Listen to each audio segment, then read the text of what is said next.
Now, blue-tongued skinks have to be my favorite species of small lizards to keep. Personable, get to a pretty good size, but not too big, and, well, honestly, they just look really funny. I mean, you can keep like a sausage, they got these little legs. What's going on? T-Rex legs on a big sausage body. Those are blue-tongued skinks.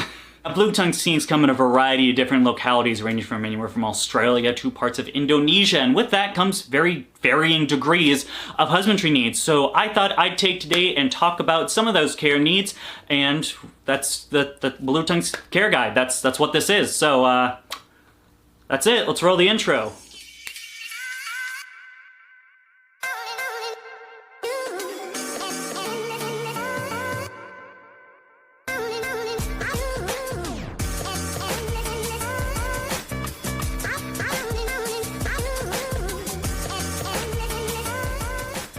Now, just a quick disclaimer before we get started. I am going to be going over just the blue-tongued skinks that I know, so this is going to be more of the tropical species because mine happens to be the tropical variety. It's not a northern. So any of those species, you know, the Indonesian, the Himalayan, the Murak, that word. Those are the species we're going to be over. So if you own a northern and you came here to know about its care guide, this is not the place for it. I apologize. Just like with all my other care guides, we are going to be going over the 5 main things you need to know. That is going to be enclosure size, heating and lighting, humidity, the diet, and what to fill the enclosure with. So with all that being said, we're going to get started with the enclosure size. Now, getting started, let's go over enclosure size. Now, when we're talking about blue-tongued skinks, they can reach a maximum size of around 16 to 18-ish inches as adults. With that being said, you're going to want an enclosure for an adult to be somewhere around 4 feet by 2 feet. Now, with blue-tongued skinks not necessarily being an arboreal species, you know, just because this is their legs, like real small legs, you don't necessarily need to provide too much height with that going. I've seen people get away with using stuff as small or as low as 12 inches high, so a 4 foot by 2 foot by 12 inch would be a great size for a minimum as an enclosure size for an adult. However, you want to add some more size, that would be great. Blue-tongued skinks do like to burrow. I have a bunch of little cork tubes that I have put underneath the soil, so he has like these little burrowing tunnels to go into. With that, you're gonna need a little bit more depth as that goes. So 4 by 2 by 2 would also be a great choice.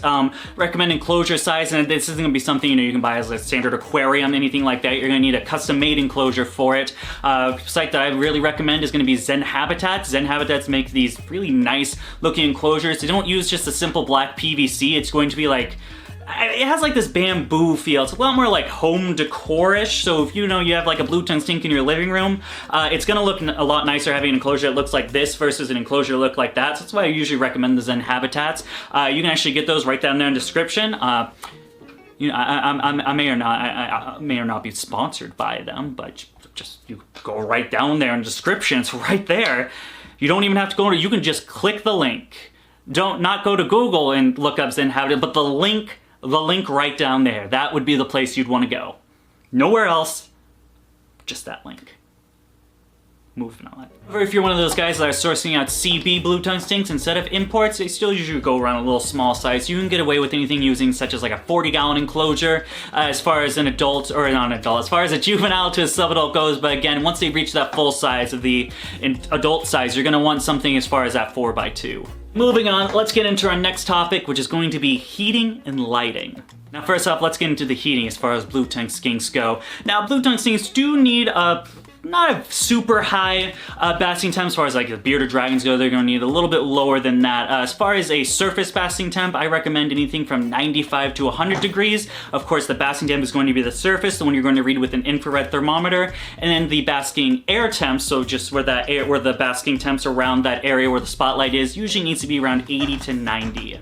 Of course, these are going to be the bulbs you're going to be using during the day. As far as nighttime goes, as long as you don't have a house that gets anywhere below like 65, during night, you're not going to need any supplement heating for that. However, if you are one of those people where for some reason your house is just wicked cold at night, you might want to substitute with a CHE on a thermostat or something along those lines to make sure those temperatures stay at that around 65 degrees in the enclosure. Then of course we have to get into lighting. Now, This is still somewhat controversial, however, I have seen as the years go on, more and more people are providing this. That's going to be UVB for your blue-tongued skinks. It's been thought out ever since, I want to say, the early 2000s, where, you know, there's one of these things where skinks, we kind of treated skinks like snakes, that was putting them in rack systems, just tub units, not supplementing with any sort of UVB, just because of the diet that we're getting in. We'll go into diet a little bit later on the show. However, it seems more and more people are providing it, and it's definitely something I recommend and how I personally use. Right now I am using I want to say it is a 30-inch T5 UVB high output, and it is the ZoomEd 5.0. Another great brand to get is, of course, the Arcadias. Arcadias make great UVB products, and they seem to last a bit longer. As far as people taking readings on their solar meter, it shows that the ZoomEd products usually need to be replaced about every 6 to 8 months, while the Arcadia products seem to last about 10 to 12. So it might be worth that extra bit of change, you know, buying the Arcadia product versus a ZoomEd, versus a ZoomEd. However, just me myself, I just had the bulb laying around and ready, so it's just what I'm using on hand. I know I'll get some people in the comment section telling me, Dakota, you do UVB for skinks, it's not a necessity. You shouldn't put that in. That's just, you don't have to have it. So blah blah blah blah blah blah blah. That's what I think about those comments. The content on this channel is just going down and down. Yes, I'll put a disclaimer. It is not necessarily a necessity for blue-tongued skinks. It is not going to be life and death if you don't give it to them. However, there are many benefits. There have been shown a lot of, you know, beneficial things with blue-tongued skinks needing UVB, and it's not that hard of a thing, you know? It's like, what, 40 bucks for the bar, and you get a free bulb with it most of the time. Then you gotta replace like a $28 bulb twice a year. We're talking like $40 a year. You can't spare $40 a year just to give your skink some UVB. It seems like it's not that big of a deal where you should just give them some UVB, guys. They'll appreciate it. All right, going down, we are going to be getting into topic number 3, which is going to be humidity.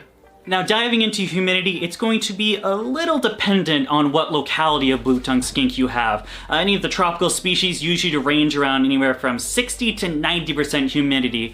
Personally, for mine, I'm giving mine, so I'll try to keep it around 70 to 80%, with letting it dip down to 60% during the day. Of course, a couple of ways you may be doing this is if you are using a 40-gallon, usually the humidity is going to escape through the screen lid a bit quicker than some of the other setups. Of course, if you're using Zen Habitat, you're not going to have that problem because it is a nice sealed enclosure, quality product. Again, right down there, description. Just thought I'd shout that out one more time. However, if you are using an aquarium, I always recommend covering some of the parts of the screen, pretty much just leaving a spot where the UVB bar can be down there. If you're using the T5, it can still penetrate through the screen and not covering that part, but covering some other parts to make sure that the humidity can get trapped in there a little bit easier. Some other great options for trying to retain humidity is going to be using a deep substrate layer and then watering that substrate layer, making sure that it's deep enough to get a nice little moist spot that's able to release humidity throughout the day. That's about it. Humidity is a short one. I don't really know. Give it some misting, water it, and humidity usually stays pretty consistent. So let's just move on to the diet. The blue-tongued skink diet is... it's not very complicated. There's a lot to go over. There's so much different food options that you can give your blue-tongued skink to. The fact is, I might actually just make a separate video, just a blue-tongued skink diet guide. If you guys are interested in that, maybe just go down that left-hand corner and hit that like button for me.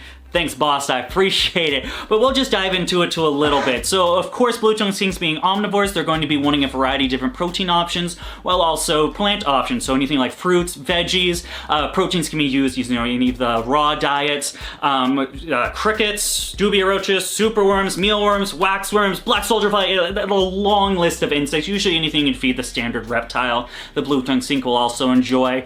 There is also the fact that, again, this is a bit of a controversial subject. Some people are like, oh, you shouldn't do this, but some people are like, oh, it's fine, I've been doing it for 30 plus years and nothing has happened. So I kind of range, you know, if something really, it can be done for 30 years and the animals is fine and thriving off of it, I don't see too much of an issue with it. But hey, you know, everyone comes in different opinions and boats to float.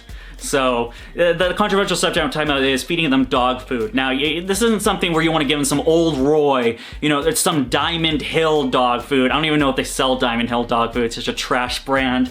You're gonna want something a little more high quality, something like the Raws. I can't remember the names off the top of my head. I haven't worked at a pet store in fucking years. Origin, Arcania, any of like the freeze-dried options. I'm gonna put a list right here. It's been so long, I can't remember. Personally, I'm using Raws. I use a little bit of different of their cat foods, dog foods, both wet, and then some of their freeze-dried project as well. I believe I get those from Chewy, I wanna say. Chewy and Stella, I think is the brand. There'll probably be some B-roll right here of the food I give them. But pretty much, so I always add that to my variety. I'm always feeding a wide range of different food items to my skink, making sure that he doesn't get hooked on one thing, and just like giving him a bunch of different stuff. So you're getting those proteins, those fats, the moisture, etc., etc. Again, I'm not going to dive in too much of it because this will be like a 30-minute video. I might just make a separate video on it, but we're going to move on to the last and final step. So we almost have it all figured out. You know, how big of an enclosure you need, what the proper heating is, what the proper lighting is. Make sure you got that UVB. Do it for me and do it for old Phil here. Phil's the name of my skink, but not really. It's just the name I decided to give the skink for this video. We also know the humidity. You know, we got mist in that enclosure. Keep it nice and humid, nice and tropical.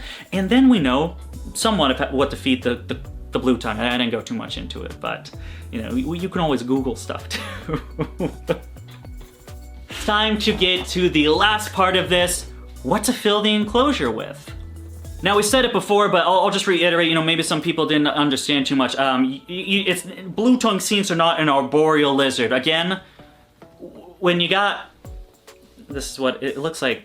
This is what you get. This is blue tongue skink feet. You ain't climbing with these bad boys, I can tell you that much. Blue tongue skinks really don't need any part of an arboreal setup. They don't do much climbing because, again, you know, I'm just gonna... So you're not gonna need anything like branches, ledges, things like that. However, they do enjoy burrowing. Personally, for my blue tongue skink, the two major things I found that work best is, of course, a deep substrate layer, and then a bunch of different cork flats, cork tubes, things like this. I push some of it partway into the soil so we kind of dig itself with some hides, some different burrows, tunneling systems, just something that really can get that natural behavior, you know, what they would do in the wild. Other than that, really, the only other piece I have, well, other than a water dish, of course, you should give your skink a water dish, but on top of that, I do have a small slate stone right underneath the basking spot. I find slate is a much better surface as far as gaining that basking temperature. The slate's gonna hold and retain that heat a lot better than just the bare substrate on there, so that's just a bonus tip, I guess, for you. Or not really a bonus tip, just something I should have mentioned in the second part of this video, but if you made it this far, hey, you know, you should probably get slate rock instead of just using a basking light on substrate. Honestly, probably the best care guide I've ever done. 10 out of 10. I mean, I really think this content was just choice. Choice content is what I believe it to be.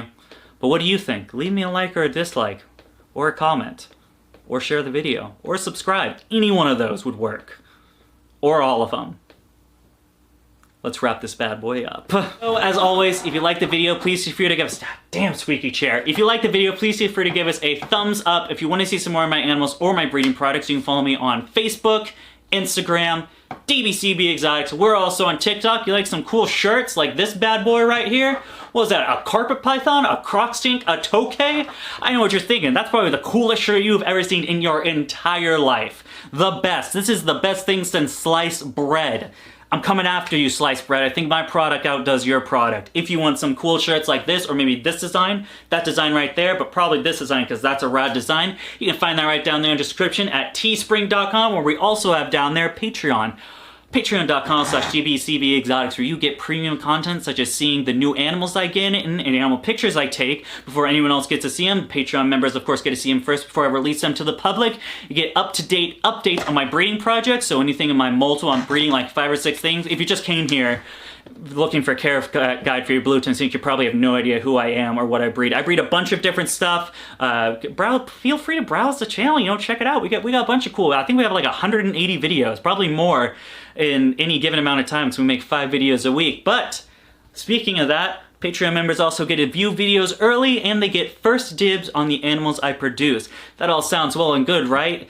A bunch of tiers for a bunch of different folks. Starting as low as $1 a month. That sounds like a swell deal if I ever heard one. But I haven't heard of too many swell deals because I'm an introvert and I barely get out of the house. We'll see you later.